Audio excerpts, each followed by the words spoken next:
সবজি সোমবারে দিয়ে দিলাম কালো জিরা, ভাজা হয়ে গেছে। এখন দিয়ে দিলাম কেটে রাখা দুটা মিডিয়াম সাইজের টমেটো।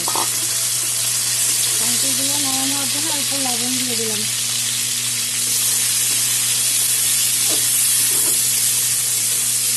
টমেটো পেঁয়াজ নরম হয়ে গেছে, এখন মশলা দিয়ে দেবো।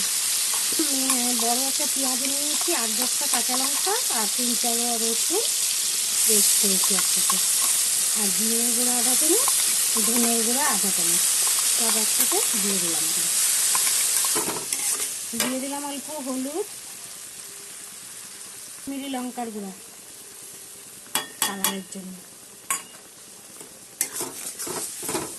সব একসাথে কষবে। সাথে ভেজে রেখেছিলাম আলুটাও দিয়ে দিলাম, সিদ্ধ হয়ে যাবে। ভেজে রাখা আলুগুলো দিয়ে দিলাম। এখন মাঝারি সাইজে 2টা আলু দিয়েছি এখানে, আর আধা কেজি ভেন্ডি নিয়েছি। ভেন্ডিটা আগের থেকে ভেজে রেখেছি। 1 মিনিটের ভিডিও তো এত কিছু দেখানো যায় না, তাই আগের থেকে রেডি করে নিতে লাগে। মশলা কষানো হয়ে গেছে আমার। এখন আমি পরিমাণ মতো জল দিয়ে দেবো। আলু টালু সব সিদ্ধ হয়ে গেছে। এখন আমি ভেজে রাখা ভেন্ডিগুলো দিয়ে দেবো।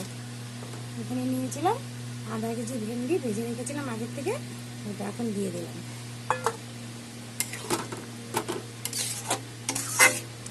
আর একটু লবণ দেবো, আগে তো লবণ দিয়েছি। আর চিনি দেবো,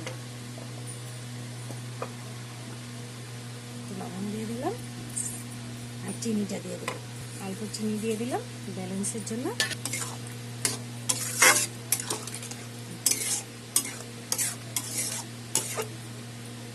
সবজি হয়ে গেছে। এখন একটু ম্যাগি মশলা দিয়ে দিলাম টেস্টের জন্য। আপনারা এরকম করে বানিয়ে খাবেন, রুটি পরোটা সব কিছুর সাথে খেতে পারবেন, খুব ভালো হয় খেতে। লাইক করবেন, কমেন্ট করবেন, শেয়ার করবেন। Thank you.